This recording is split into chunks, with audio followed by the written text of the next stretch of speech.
وہ تو درود کے بغیر دن گزار ہی نہیں سکتا، الگ سے نہ بھی پڑھے تو اس کو نماز کے اندر درود پڑھنا ہی ہوتا ہے۔ درود ابراہیمی تو نماز کا حصہ بنا دیا گیا اور اس کو کثرت کے ساتھ درود پڑھنے کی ترغیب دی گئی۔ تو درود ایک ایسا وظیفہ ہے کہ جو اپنی زندگی میں جتنا زیادہ شامل کر سکتے ہو اتنا زیادہ شامل کر لو۔ ویسے بھی درود پڑھنے سے بچوں میں تقدس پیدا ہوتا ہے، بچے پاک دامن رہیں، عفت مآب رہیں، ان کی طبع میں تقدس رہے۔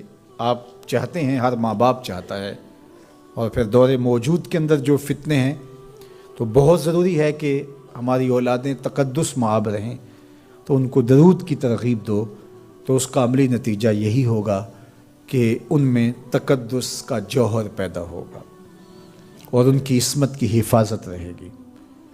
اور درود شریف پڑھنے والے بچے اور درود شریف نہ پڑھنے والے بچے دونوں کی عادات میں فرق ہوتا ہے۔ درود پڑھنے والوں کی طبع میں رقت، لطافت، نرمی، محبت، شفقت جیسے جذبات پیدا ہوتے ہیں۔ یہ درود شریف کا عملی نتیجہ ہے۔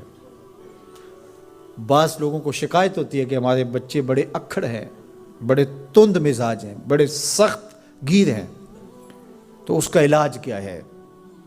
تو اس کا علاج یہی ہے کہ ان کو درود کی تسبیح دو۔ درود اکڑ توڑ دیتا ہے، طبیعت کی تندی نکال دیتا ہے، طبائع کی تلخیاں ختم کر دیتا ہے، محمد عربی کے نام کی مٹھاس پیدا کر دیتا ہے۔ حضور کا نام شہد سے میٹھا ہے، دل آویز ہے، کھنڈ میں اتنی مٹھاس نہیں ہے، شکر اور گڑ میں اتنی مٹھاس نہیں ہے، شہد میں اتنی مٹھاس نہیں ہے، قند اور نبات میں اتنی مٹھاس نہیں ہے جتنی نام محمد میں رکھی گئی۔ ان کا نام لبوں پر آئے، میٹھا میٹھا منہ ہو جائے، ان کے بول بہاروں جیسے اور اصحاب ستاروں جیسے، ان سا پیارا اور نہ کوئی، ان سے بچھڑ کے لکڑی روئی، جب وہ سیر کو جایا کرتے سر پہ بادل سایا کرتے۔ میرے شہر کے ایک پنجابی شاعر ہیں، انہوں نے تو قلم ہی توڑ دیا نا، تینوں سینے دی میں ٹھنڈ آکھاں، اگر آپ کا ذوق ہو تو، تینوں سینے دی میں ٹھنڈ آکھاں، شہد گلاب تے کھنڈ آکھاں، تینوں نبیاں دا میں لاڑا آکھاں، تیرے ہجر دے وچ میں ہاڑا آکھاں۔ تو ان کا نام ہی میٹھا ہے، دل آویز ہے۔ تو درود غصہ ختم کرتا ہے، طبیعت کی تلخی اور تندی مٹا دیتا ہے، اکھڑ پن ختم کرتا ہے۔ تو آپ اگر چاہیں کہ اولاد اکھڑ ہے تو ان کو کسی طرح درود پہ لے آئیں، درود کی تسبیح ان کے ہاتھ میں دے دیں، تو ان کی طبع میں نفاست بھی آئے گی، ان کی طبع میں لطافت بھی آئے گی، ان کی طبع میں رقت بھی آئے گی، ان کی طبع میں محبت بھی آئے گی، ان کی طبع کے اندر جو ہے وہ لیاقت بھی پیدا ہوگی۔ درود پڑھنے والا بچہ ذہنی استعداد میں درود نہ پڑھنے والے بچے سے بہتر ہوتا ہے۔ یہ بھی آپ تجربہ کر کے دیکھ لیں، دو بچے برابر ذہنی استعداد رکھتے ہوں اور ان میں سے ایک بچہ درود پڑھتا ہو اور ایک درود نہ پڑھتا ہو، تو درود پڑھنے والا بچہ آگے ہوگا۔ یہ درود کی برکتیں ہیں، یہ درود کی رحمتیں ہیں۔ تو درود کثرت سے پڑھنا اپنی اولاد کو سکھائیں گے۔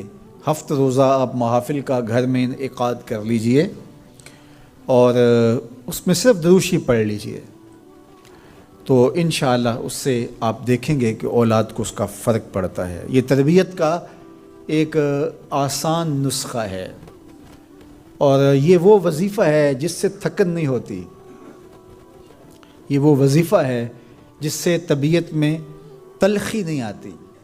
کہتے ہیں وظیفہ میں نے پڑھا ہے تو وظیفہ پڑھتے پڑھتے میری طبیعت میں یہ ہو گیا ہے۔ وہ بعض کہتے ہیں وظیفہ الٹ پڑ گیا ہے۔ بڑے وظیفے الٹ پڑھ سکتے ہیں لیکن درود الٹ نہیں پڑھتا، درود ہے ہی سیدھا، یہ الٹوں کو بھی سیدھا کر دیتا ہے۔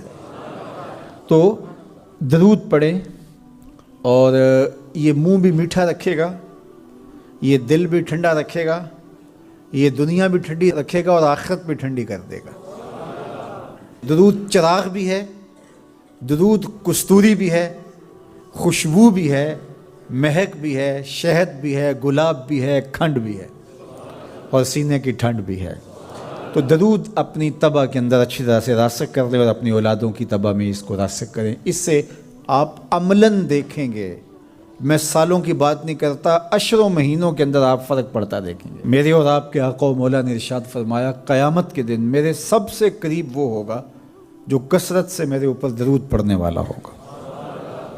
تو یہ حضور کی قربت کا ضامن ہے درود. تو اس لیے اپنی اولاد کو حضور علیہ السلام پر درود پڑھنے کی ترغیب دو. بچپن میں ہی اپنے گھر کے اندر مجالس سے درود قائم کرو. روزانہ کی بنیاد پہ ہو تو بہت اچھا، نہیں تو ہر 8 دن کے بعد ایک دن ضرور متعین کر لیا جائے. جمعۃ المبارک کے دن کثرت کے ساتھ درود پڑھنے کی ترغیب دی گئی ہے اور فرمایا اس دن فرشتے حاضر ہوتے ہیں.